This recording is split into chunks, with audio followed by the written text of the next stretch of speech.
ડિંડોલીમાંથી 6 વર્ષીય બાળકના અપહરણ મામલે સુરત ક્રાઇમ બ્રાન્ચની ટીમે નંદુરબાર પાસેથી ચાલુ ટ્રેનમાં બાળકને મુક્ત કરાવી તથા મહિલા અને અન્ય એક પુરુષને ઝડપી પાડ્યો હતો। હાલમાં જ ડિંડોલીમાંથી 6 વર્ષીય બાળકના અપહરણ મામલે ક્રાઇમ બ્રાન્ચ પોલીસે મોટો ખુલાસો કર્યો છે। પોલીસ તપાસ બાદ સામે આવ્યું કે ખુદ પિતાએ બાળકનું અપહરણ કરી પોતાની બહેન અને મિત્ર મારફતે મહારાષ્ટ્ર મોકલી આપ્યો।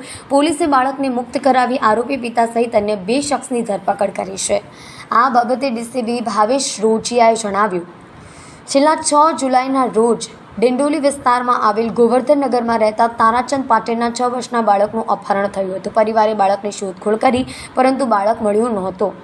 ત્યારબાદ પરિવારે ડિંડોલી પોલીસ સ્ટેશનમાં બાળક ગુમ થયાની ફરિયાદ નોંધાવી હતી। જોકે 7 જુલાઈએ જગન્નાથ રથયાત્રા હોવાથી સુરત ક્રાઇમ બ્રાન્ચ તથા ડિંડોલી પોલીસ બંદોબસ્તમાં હતી, તેમ છતાં બાળકની શોધખોળમાં લાગી ગઈ હતી। સૌપ્રથમ પોલીસે આજુબાજુના સીસીટીવી ફૂટેજ ચેક કર્યા હતા, પરંતુ કોઈ જ પરિણામ આવ્યું નહોતું। અંતે પોલીસે પિતાની કડકાઈથી પૂછપરછ કરતા પિતાએ જ બાળકનું અપહરણ કર્યું હોવાનું સામે આવ્યું હતું। તેને બાળકને પોતાની બહેન અને મિત્ર કરણ મારફતે મહારાષ્ટ્રના ભુસાવલ ખાતે આવેલ ભુણદાણામાં મોકલી આપ્યો હતો। આથી ડિંડોલી પોલીસ અને સુરત ક્રાઇમ બ્રાન્ચની ટીમે નંદુરબાર પુલ પાસેથી ચાલુ ટ્રેનમાં બાળકને મુક્ત કરાવી મહિલા અને અન્ય એક પુરુષને ઝડપી પાડ્યા હતા।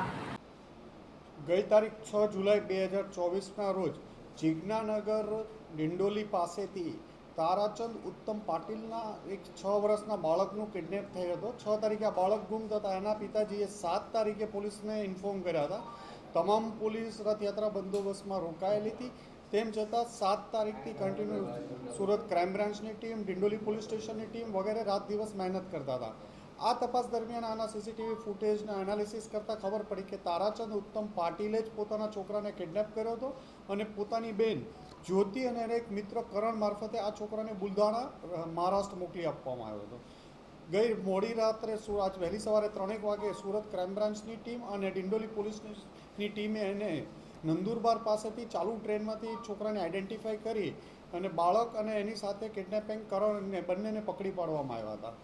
આ ગુનાનો મોટિવ જોતા એવું પ્રાથમિક દ્રષ્ટિએ લાગતું હતું કે જ્યારે એની મધર અને ફાધરને બનતું નહોતું અને એના ઉપર પ્રેશરાઇઝ કરવા માટે એના ફાધર ઉપર દેવું 9 લાખ રૂપિયાનું થઈ ગયું હતું, તો આ એના સસરા પાસેથી રેન્સમ માંગવા કે ખંડણી માંગવાનો પણ એક એંગલ આમાં હોઈ શકે એવું પ્રાથમિક દ્રષ્ટિએ જણાઈ આવે છે। હાલ આમાં એના ફાધર તારાચંદ ઉત્તમ પાટીલ, એની બહેન જ્યોતિ ઠાકરે અને કરણ વાકોડે 3ની ધરપકડ કરવામાં આવી છે અને આગળની તપાસ ચાલુ છે।